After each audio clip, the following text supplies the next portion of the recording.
Em meio à crise, micro e pequenas empresas encontram nas licitações de contratos públicos oportunidades de aumentar o faturamento. Durante décadas, esta confecção em Bom Jesus dos Perdões, interior paulista, produziu uniformes que vestiram operários das maiores siderúrgicas do país. Mas a crise fez os pedidos despencarem e o faturamento caiu 30%. Foi quando o proprietário, Rafael, decidiu desbravar um mercado desconhecido para a empresa, o das concorrências públicas. Dentro do estado de São Paulo, nós fornecemos para o Corpo de Bombeiros e para a Sabesp. A demanda do governo por contratos modestos, como os de vendas de uniformes, é enorme. E mesmo com valores baixos, a maioria deles precisa de licitação. Tudo que for acima de R$8.000, o governo abre um processo licitatório para comprar. Ele compra desde clipe de papel a equipamentos médicos hospitalares, grandes softwares de tecnologia. No ano passado, só o governo federal gastou 38 bilhões de reais em licitações por meio de 90 mil editais.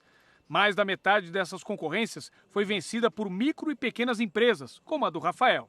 São tantas licitações e para tantos produtos e serviços que muitas empresas preferem simplesmente terceirizar. Contratar escritórios especializados, como esse aqui, para garimpar as licitações que interessem e participar das concorrências como representantes. E aqui serviço não falta. Agora, por exemplo, os funcionários estão participando de 3 licitações ao mesmo tempo. Edson, quais são agora? Bom, nós temos uma licitação de uma prefeitura do interior de São Paulo, adquirindo produtos odontológicos. Temos uma grande universidade do estado de Minas Gerais comprando produtos neurocirúrgicos. Uma outra grande universidade de Minas Gerais comprando pasta de alho. A gente acompanhou o Edson no leilão eletrônico pela internet de um lote de pasta de alho. A licitação era para um contrato de R$18 mil. O leiloeiro comanda por chat e as concorrentes não se conhecem. E a empresa que o Edson representa se deu bem. Atualiza aí, que eu estou atualizando aqui. Opa. Acabou. Ganhamos. Conseguimos ofertar um valor unitário do quilo de alho de R$12, quando o valor previsto era de R$54 o quilo. Esta microempresa de Campinas, no interior de São Paulo, fornece crachás. Já venceu 20 licitações em contratos com o Exército, a Justiça e até áreas do Palácio do Planalto. Com esses contratos, aumentou seu faturamento em 30% no ano passado. A gente continua no ano de 2018 ainda trabalhando com as licitações. Foi algo que realmente aumentou o faturamento e algo que está valendo a pena para a empresa. Nosso comentarista de finanças pessoais, Sami Dana, está comigo no estúdio. Boa noite, Sami. Boa noite, Para Renata. explicar para a gente o seguinte, parece uma grande janela de oportunidade porque é um volume muito grande de licitações. Mas tem um outro lado aí nessa história, né, Sami? Pois é, em finanças quase tudo que tem retorno tem um risco atrelado. Boa noite a quem nos acompanha. Olha o que a gente preparou aqui.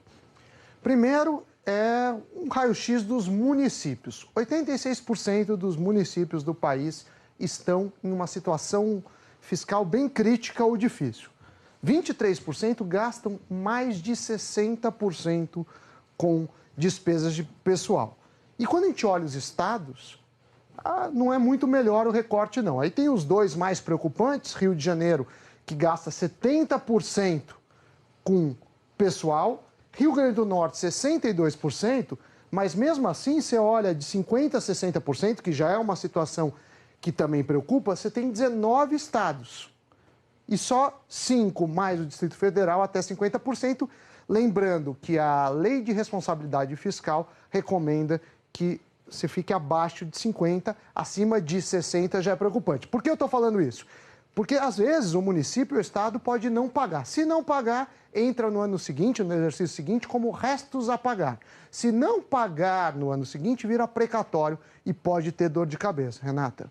Agora, Sami, e como se proteger disso? Quer dizer, que cuidados ter para se proteger disso? A gente preparou duas coisas. A primeira são os documentos. Se você quiser se inscrever para participar desses pregões, você precisa ter declaração, né, que você não tem dívidas com a Fazenda Municipal, Estadual e Nacional. Você tem que ter uma declaração negativa também da Seguridade Social e do FGTS.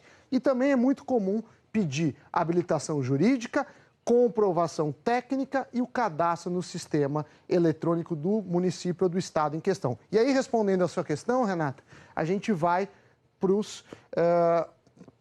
para os alertas. O primeiro é do Sebrae: 50% das microempresas não chegam a completar 2 anos, elas encerram as operações antes.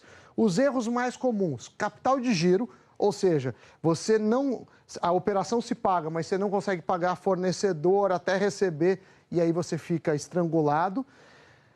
Demora para operar positivo, então às vezes as pessoas, vou abrir uma empresa, mas não é logo no primeiro mês que você já vai ter lucro, não. E às vezes esse fôlego, esse tempo também, o empresário não está preparado.